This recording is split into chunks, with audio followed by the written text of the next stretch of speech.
আসসালামু আলাইকুম। একটা মিষ্টি বানাতে আসলাম মোহনতাল। এখানে আমি 2 কাপ বেসন নিয়েছি। এই বেসনের মধ্যে এই চামচের 1 চামচ ঘি, পিওর ঘি এবং 1 চামচ সাদা মিল্ক দিয়ে এটাকে খুব ভালো মতন মাখিয়ে নিয়েছি।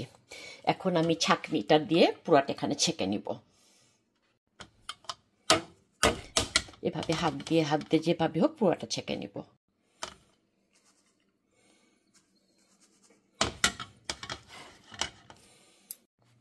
এই প্যানটাতে ঢালবো, তো আমি একটু এখান থেকে ঘি নিয়ে ব্রাশ করে দিচ্ছি। আপনারা চাইলে বেকিং পেপার, পার্চমেন্ট পেপার দিতে পারেন, বাট আমার কাছে মনে হচ্ছে এইটা ঘি ব্রাশ করলে এনাফ হবে। বেসনটা দিয়ে দিয়েছি। এখন এটাকে প্রায় 15-20 মিনিট পর্যন্ত ভাজবো। আর ওদিকে চিনিটা 1/2 কাপ পানি দিয়ে চিনিটাকে শিরা করতে দিয়েছি। আমি সামান্য একটু ইয়েলো ফুড কালার দিব এই চিনির মধ্যে, তার কালারটা একটু সুন্দর হবে, বাট এটা অপশনাল, এটা দিতেও পারেন নাও দিতে পারেন।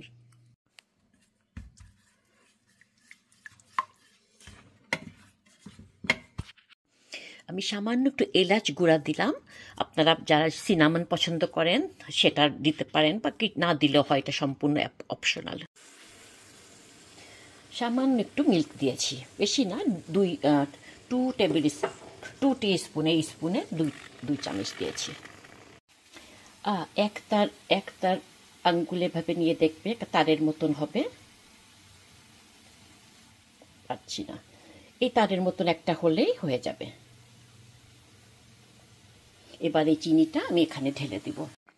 চিনিটা দিয়ে দিয়েছি এবং একটু মজা করার জন্য milk powder, full cream powder না দিলে হয়, বা দিলে একটু মজা হয়। এটা অলমোস্ট হয়ে গেছে, আর কয়েক মিনিট পরে ঢেলে দিব। এখন এটা কয়েক ঘন্টা ঠান্ডা হতে রেখে দিব। তারপর উপর দিয়ে আপনারা বাদাম হোক, পেস্তা হোক, কিশমিশ হোক, যা কিছুতে ডেকোরেশন করতে পারেন। আমি এডিবল গোল্ড বা সিলভার, যেটাকে রূপা বা সোনার তবক বলে, এইটা দিব। যখন দিব দেখাবো আপনাদের। এটা হচ্ছে গোল্ড, আর এটা হচ্ছে সিলভার। ইংলিশে বলে এডিবল গোল্ড আর সিলভার, যেটাকে বাংলায় তবক বলে। এগুলো আপনারা অ্যামাজন বা যে কোনো বড় সুপার স্টপে পাবেন।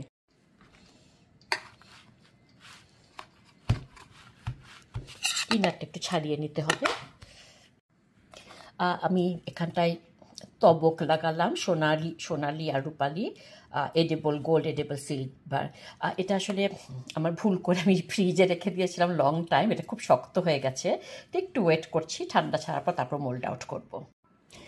আপনি আপনার পছন্দের শেপে যেভাবে চান সেভাবে কেটে নিন। আমি একটু এভাবে লম্বাটে রেখেছি আর কি।